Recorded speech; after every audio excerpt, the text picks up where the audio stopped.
नमस्कार, मैं हूं आपके साथ शिप्रा झा और आप देख रहे हैं देश का सबसे पहला समझाने वाला बुलेटिन खबर तो समझिए। इस प्राइम टाइम बुलेटिन में हम आपको दिन भर की सबसे चर्चित और असरदार खबरें दिखाते हैं और उन्हें आसान भाषा में विस्तार से समझाते भी हैं।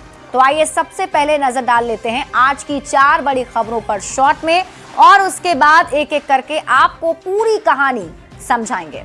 आज इस बुलेटिन में सबसे पहले जो खबर हम आपको बताने जा रहे हैं वो होगी 7 साल बाद ऑडियो से सुलझी मौत की गुत्थी। क्या है इसके पीछे की पूरी कहानी वो आपको बताएंगे।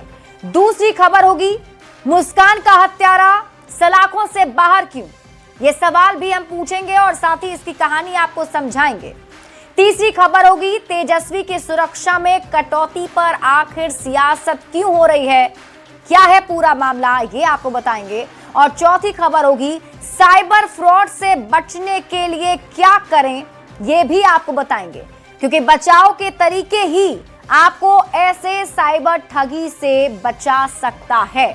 शुरुआत सबसे पहले कर लेते हैं किशनगंज की हर्षिता की आत्महत्या के करीब 7 साल बाद भी पीड़ित परिवार को इंसाफ नहीं मिला है। ऐसे में अब एक ऑडियो क्लिप वायरल होने के बाद शिक्षा विभाग से लेकर जिला प्रशासन तक में हड़कंप मच गया है। क्या है ये पूरा मामला, सबसे पहले आप ये रिपोर्ट देखिए फिर खबर तो समझिए।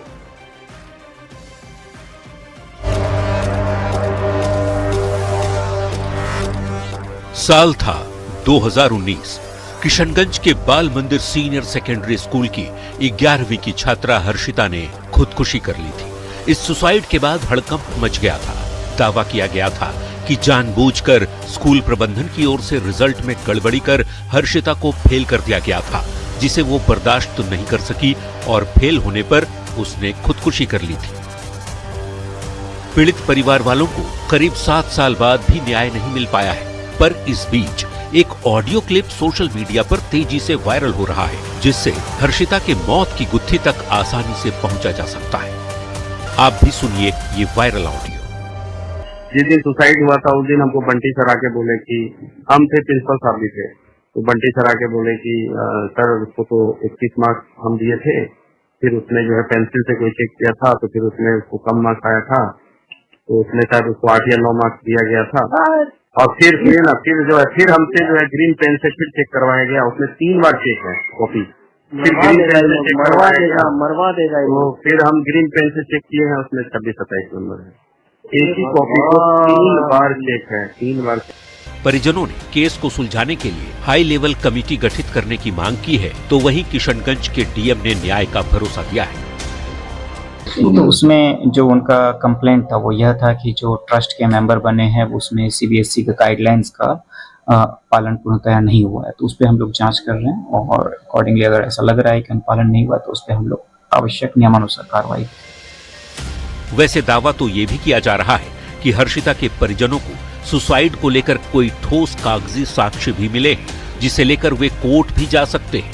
न्यूज़ 18 के लिए किशनगंज से संवाददाता आशीष सिन्हा की रिपोर्ट। देखिए, बिहार में इन दिनों एक के बाद एक कई ऐसी खबरें सामने आ रही हैं जिससे पूरा बिहार दहल उठा है, हिल उठा है और इसके साथ लड़कियों की सुरक्षा पर सवाल उठते हैं। लेकिन आप खबर तो समझिए।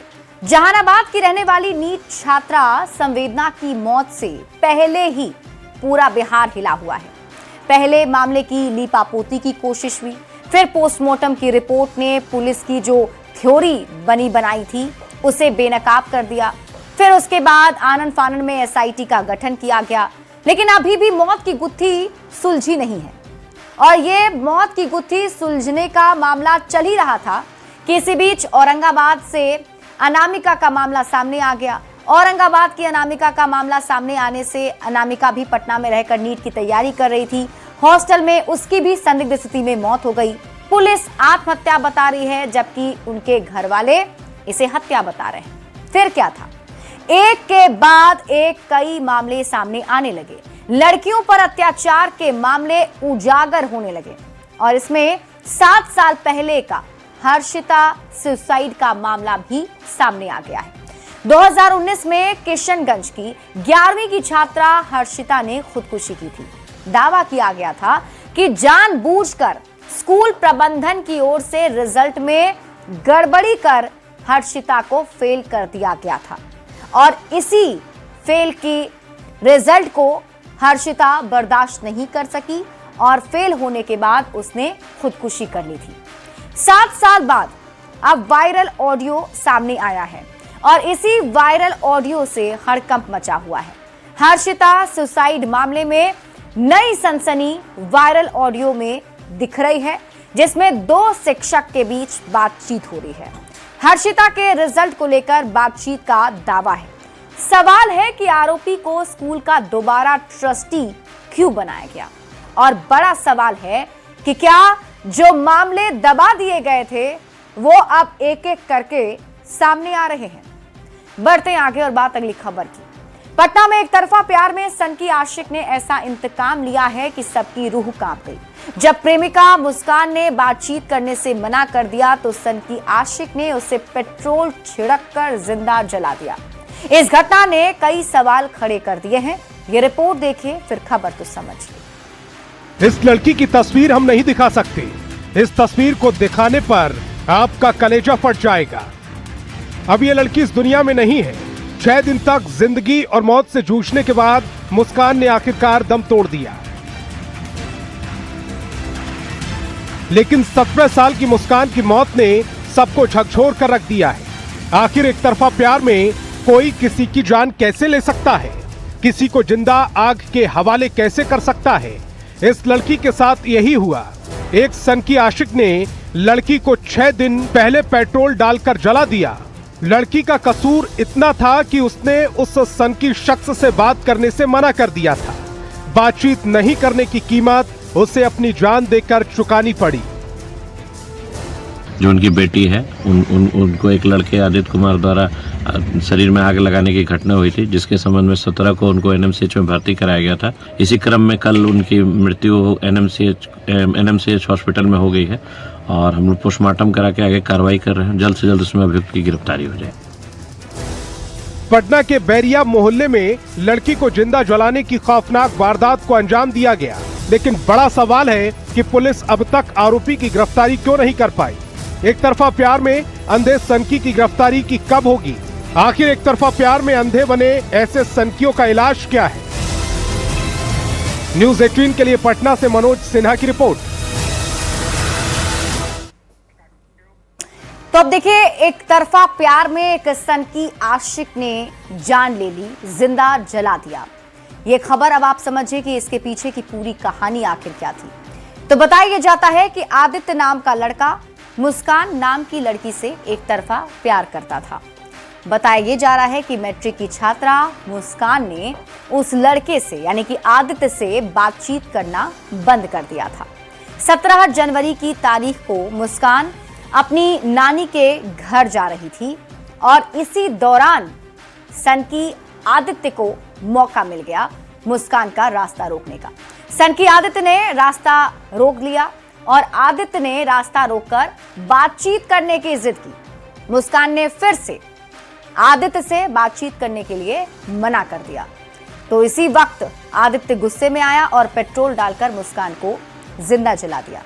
6 दिन बाद मुस्कान की अस्पताल में इलाज के दौरान मौत हो गई। एक तरफा प्यार में हत्या वाली खबर को आप समझिए। वैसे ये कोई पहला मामला नहीं है। देश में इस तरह के मामले बढ़ते ही जा रहे हैं। देश के अलग अलग शहरों से ऐसी खबरें आती ही रहती हैं कि प्यार में कोई किसी की हत्या कर दे रहा है। लेकिन सवाल यही कि आखिर कोई किसी से प्यार करता है तो किसी की हत्या कैसे कर सकता है? ऐसे लोग मानसिक रूप से विक्षिप्त होते हैं और ऐसे लोगों को कड़ी सजा की जरूरत है ताकि आइंदा ऐसी हिमाकत करने के लिए 10 बार सोचें। बढ़ते आगे और बात अगली खबर की। बात बिहार में साइबर शातिरों के फैलते जाल की करते हैं। आरा और बाढ़ में साइबर ठगों ने मेहनतकश आदमी की गाढ़ी कमाई पल भर में लूट ली। साइबर शातिरों ने एक झटके में उनके सपनों को तोड़ दिया। सबसे पहले आप ये रिपोर्ट देखिए, फिर खबर तो समझिए।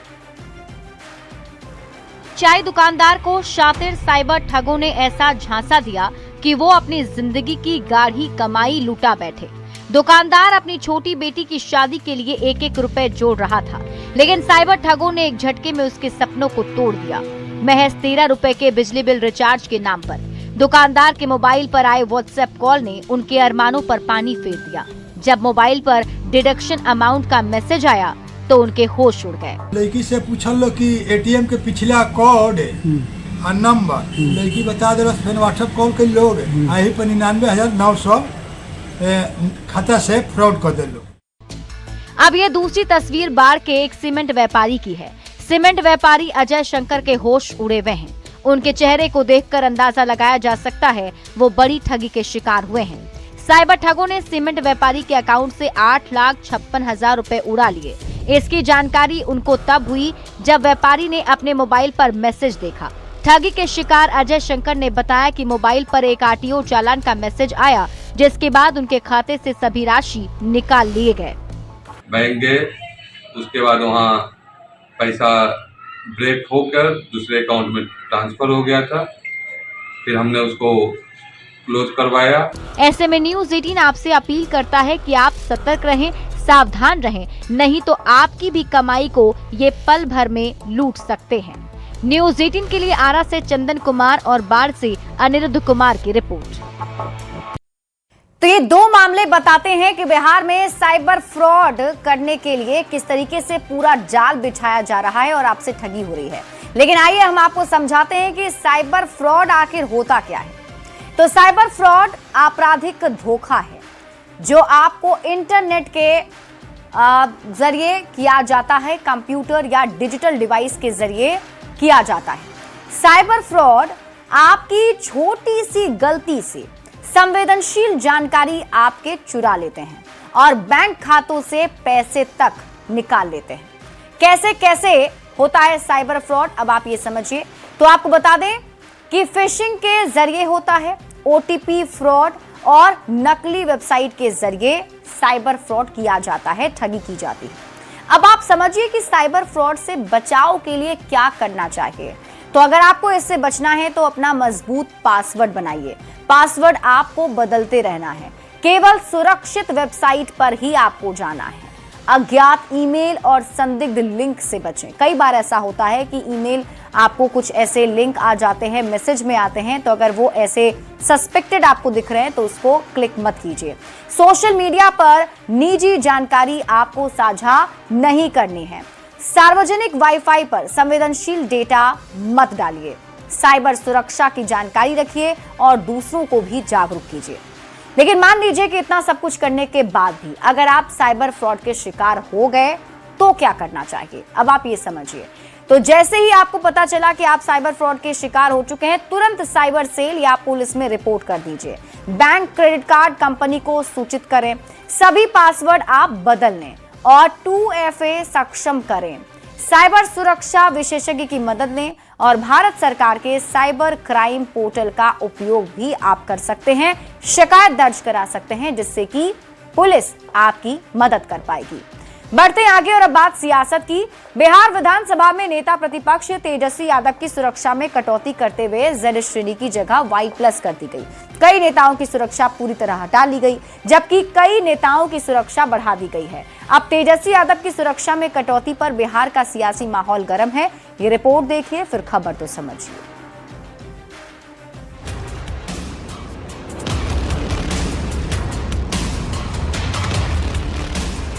बिहार विधानसभा चुनाव में करारी हार के बाद तेजस्वी यादव को नेता प्रतिपक्ष की कुर्सी तो मुश्किल से मिल गई, लेकिन हनक 2020 के बाद जैसी नहीं दिख रही है। और अब तो तेजस्वी की सुरक्षा में कटौती भी कर दी गई। तेजस्वी यादव को अब Z श्रेणी की जगह Y+ की सुरक्षा कर दी गई है, जिस पर सियासी वार पलटवार तेज हो गया है। तेजस्वी की सुरक्षा कम करने पर आरजेडी नेताओं में नाराजगी है। आरजेडी ने कहा है कि बदले की भावना से ये किया गया। नेता प्रतिपक्ष तेजस्वी यादव जी की सुरक्षा में कटौती की गई है, ये बदले की राजनीति है। वहीं सत्ता पक्ष के नेताओं ने इसे बेवजह मुद्दा बनाने का आरोप लगाया है और कहा ये लोग सिर्फ राजनीति कर रहे हैं। किसी का सुरक्षा न कटौती होता है न सुरक्षा बढ़ाया जाता है। अगर किन्हीं को लगता है कि उनके ऊपर खतरा है तो आवेदन दीजिए। बता दें, गृह विभाग की तरफ से जारी आदेश के मुताबिक बिहार के कुछ नेताओं की सुरक्षा बढ़ाई गई है, जबकि कुछ की सुरक्षा में कटौती तो कुछ नेताओं की सुरक्षा पूरी तरह हटा ली गई है। न्यूज 18 के लिए पटना से रवि एस नारायण और धर्मेंद्र कुमार के साथ ब्यूरो रिपोर्ट। तो देखिए, हाल ही में सरकार की तरफ से कई नेताओं की सुरक्षा को बढ़ाया गया, कई नेताओं की सुरक्षा में कटौती की गई और कई की सुरक्षा तो वापस ले ली गई। लेकिन अब इस पर सियासत हो रही है, खासतौर पर तेजस्वी यादव की सुरक्षा को लेकर। आइए अब तेजस्वी की सुरक्षा में कटौती पर सियासत को समझ लेते हैं। सियासत इसलिए हो रही है कि अब तक तेजस्वी यादव को जेड कैटेगरी की सुरक्षा मिली हुई थी, लेकिन अब सरकार ने उसे घटाकर Y+ श्रेणी की सुरक्षा कर दी है, जिस पर आरजेडी के नेता सीधे सीधे सवाल खड़े कर रहे हैं और इसे दुर्भावना से लिया गया फैसला बता रहे हैं। अब जबकि सुरक्षा की कैटेगरी बदलने पर सियासत हो रही है, तो ये भी समझ लीजिए कि देश में कितने कैटेगरी की सुरक्षा होती है। तो ये कैटेगरी हैं X, Y, Y+, Z, Z+ और SPG की सुरक्षा। अब इन सभी कैटेगरी में सबसे बड़ी या यूं कहें कि सर्वोच्च स्तर की जो सुरक्षा है वो है SPG यानी स्पेशल प्रोटेक्शन ग्रुप, जिसकी सुरक्षा देश में सिर्फ प्रधानमंत्री को है। दूसरे नंबर पर Z+ श्रेणी की सुरक्षा होती है, जिसे उच्चतम स्तर की सुरक्षा माना जाता है। इसमें 55 से अधिक सुरक्षा कर्मी होते हैं, जिसमें 10 से ज्यादा NSG के कमांडोज होते हैं। इसके नीचे होती है Z श्रेणी की सुरक्षा, जिसे उच्च श्रेणी की सुरक्षा भी कह सकते हैं। इसके अंदर 22 सुरक्षा कर्मी होते हैं। उन 22 में से 4 से 6 NSG के कमांडो भी होते हैं।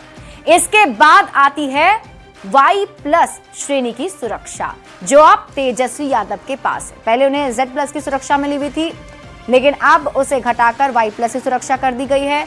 इसमें 11 सुरक्षाकर्मी मिलते हैं, 2 से 4 कमांडो होते हैं। Y+ के बाद Y श्रेणी की सुरक्षा आती है, यानी कि Y+ से नीचे की कैटेगरी में आता है Y श्रेणी की सुरक्षा। इसमें 8 सुरक्षाकर्मी आपको मिलते हैं, उसमें से 1 से 2 कमांडो होते हैं। और इसके बाद X श्रेणी की सुरक्षा होती है। इसमें 2 सशस्त्र पुलिस कर्मी होते हैं। सुरक्षा में कोई कमांडो नहीं होता है।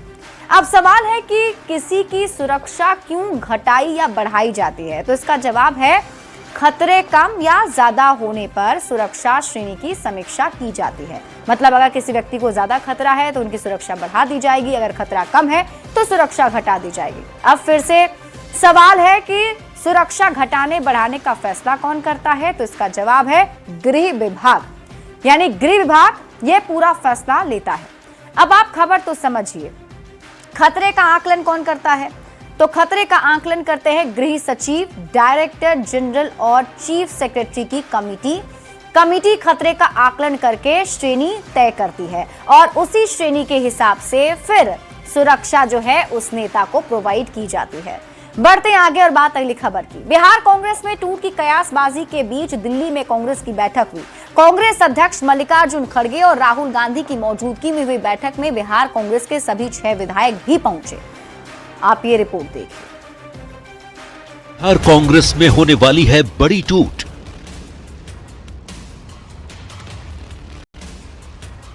क्या एनडीए के संपर्क में हैं कांग्रेस के सभी 6 विधायक?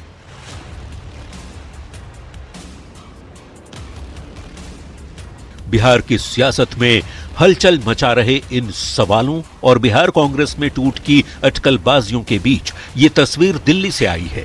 दिल्ली में बिहार कांग्रेस की बड़ी बैठक हुई। कांग्रेस अध्यक्ष मल्लिकार्जुन खड़गे और राहुल गांधी की मौजूदगी में बैठक हुई। इसमें प्रदेश अध्यक्ष राजेश कुमार, बिहार कांग्रेस प्रभारी कृष्णा अल्लावरू, राज्यसभा सांसद अखिलेश सिंह और रंजीत रंजन, बिहार कांग्रेस के पूर्व अध्यक्ष मदन मोहन झा, नेता कन्हैया कुमार और बिहार कांग्रेस के सभी 6 विधायक मौजूद रहे। बिल्कुल निराधार बात है, किसी तरह की कोई बात नहीं है, कोई संभावना ही नहीं है। हालांकि नेताओं ने बिहार कांग्रेस में किसी तरह की भी कलह से इनकार किया, लेकिन सूत्र यही बता रहे हैं कि कांग्रेस के कुछ विधायक मुख्यमंत्री नीतीश कुमार के संपर्क में हैं। चर्चा है कि कांग्रेस के सभी 6 विधायक पार्टी छोड़ सकते हैं और बिहार कांग्रेस के मौजूदा हालात और संभावित टूट को बचाने के लिए ही दिल्ली में ये बैठक बुलाई गई थी, ताकि संभावित टूट को बचाने पर मंथन हो सके। विधायकों की कुछ नाराजगी हो तो उसे दूर किया जा सके, क्योंकि पार्टी के कई कार्यक्रमों से विधायक दूर रहे थे। न्यूज़ 18 के लिए दिल्ली से अमितेश सिंह के साथ ब्यूरो रिपोर्ट। और अब आप इस खबर को समझिए। देखिए, दिल्ली में हुई कांग्रेस की बैठक में कांग्रेस के सभी 6 विधायक पहुंचे, लेकिन बिहार में कई दिनों से अटकलबाजी चल रही है कि बिहार कांग्रेस में टूट हो सकती है। सूत्र ये बता रहे हैं कि सीएम नीतीश कुमार के संपर्क में कांग्रेस के सभी 6 के 6 एमएलए हैं। दरअसल 2025 में कांग्रेस का प्रदर्शन बेहद ही खराब रहा। 2020 में 19 सीट जीतने वाली कांग्रेस 2025 से महज 6 सीट पर सिमट गई। कांग्रेस को 13 सीटों का नुकसान हुआ है।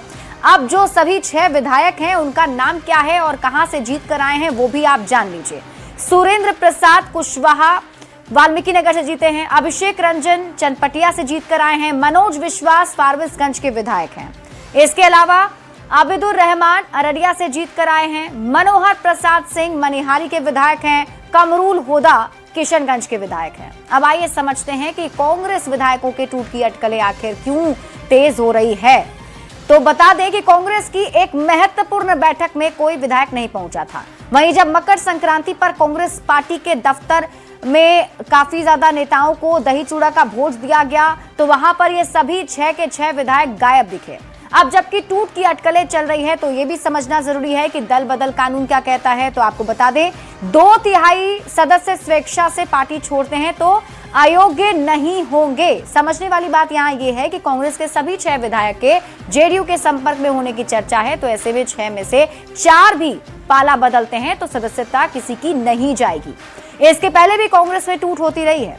2018 में अशोक चौधरी अपने 3 साथी एमएलसी के साथ कांग्रेस छोड़कर जेडीयू में शामिल हो गए थे और तब अशोक चौधरी, दिलीप चौधरी, तनवीर अख्तर, रामचंद्र भारती जेडीयू में शामिल हुए थे। और आज की तारीख में बिहार की राजनीति में सबसे ज्यादा टूटने की चर्चा कांग्रेस के बारे में ही चल रही है। और इसी के साथ इस बुलेटिन में अभी के लिए बस इतना ही। आप देखते रहिए न्यूज़ 18 बिहार झारखंड।